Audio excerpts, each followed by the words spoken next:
Hello, guys. I got a new cool puzzle for you. This is from Henri Rinck, very good composer. I used him many times, and here's another cool video about it. All right, white is to win here. Our pawn is going this way, so we want to promote.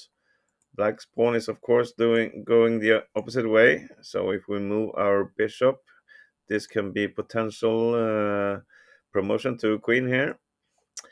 So we want to win this, but we of course have to be very aggressive here because the material's pretty equal. So we have to find something very quick. Can you see how white is winning this?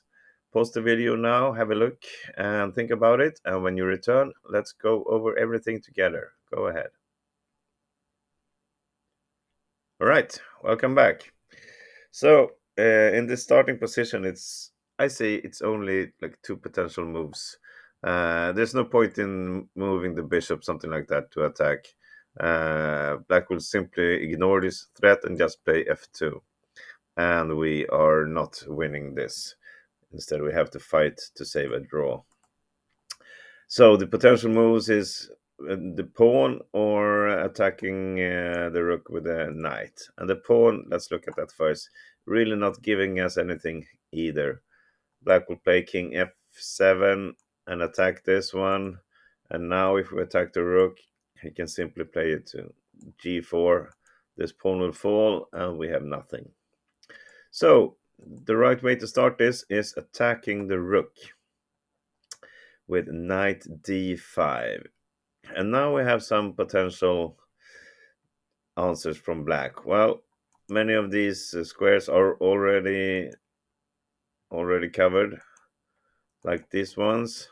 And also, if he goes to e4 or g4, we have a fork here. So that's not possible either. Okay, so there's like four potential moves for black's rook. Let's start with the three pretty easy ones to attack.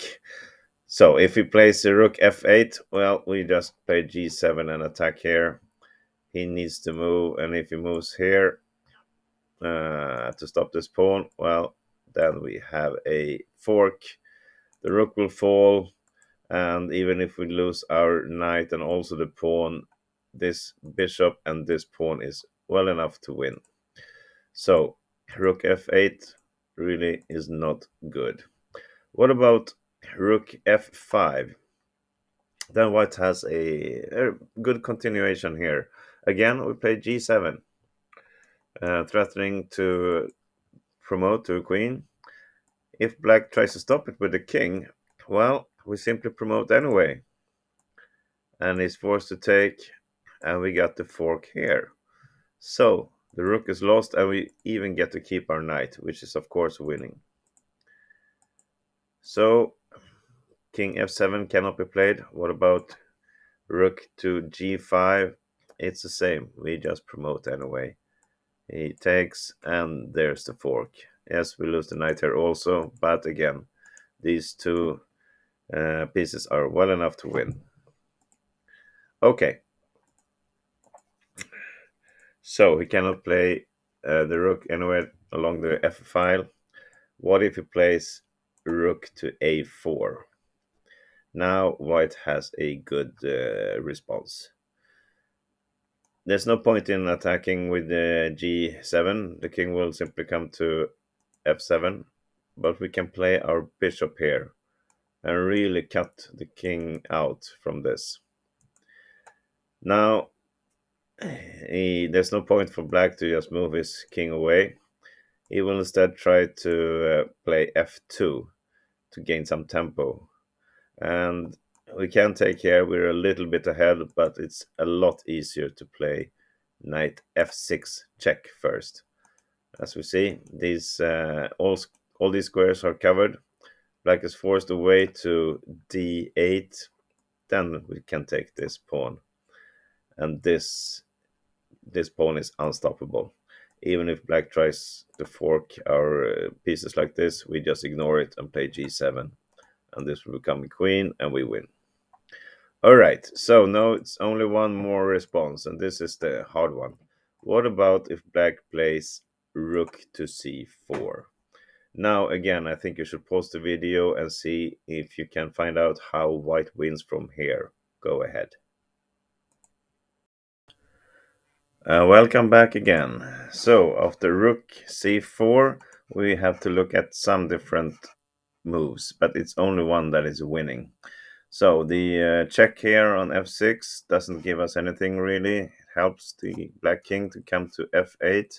From there, he will go to g7 and attack both the knight and the pawn. And we are not really progressing at all.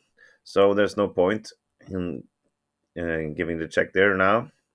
Attacking the rook with b3 looks interesting, but it's also actually helping black because he really wants to come down to c8 with his rook to cover the 8th rank, stop the pawn, and from there it cannot be attacked right away, not in any good way. We can go back here, but that's really not doing anything for us. He can move here or move around back on the c file.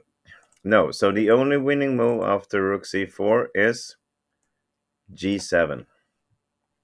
Now, of course, we're threatening to promote right away.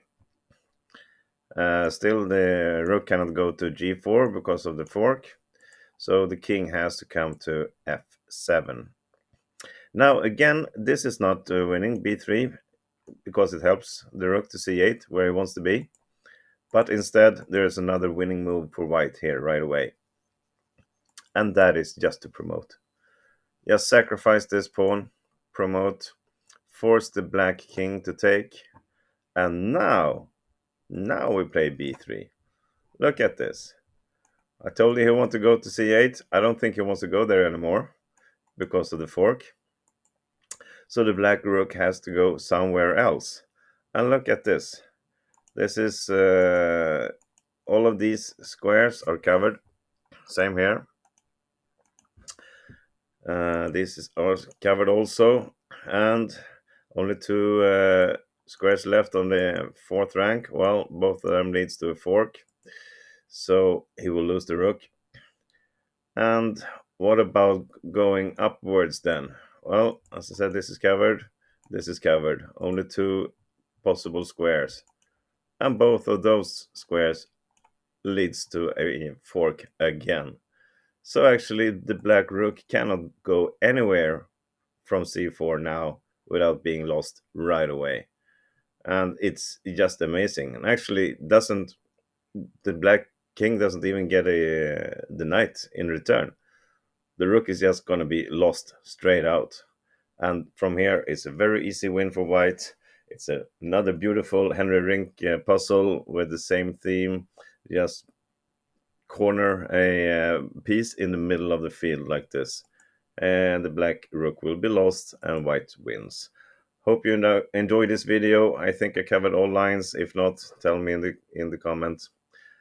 And well, have a great day, everybody. See you later. Bye bye.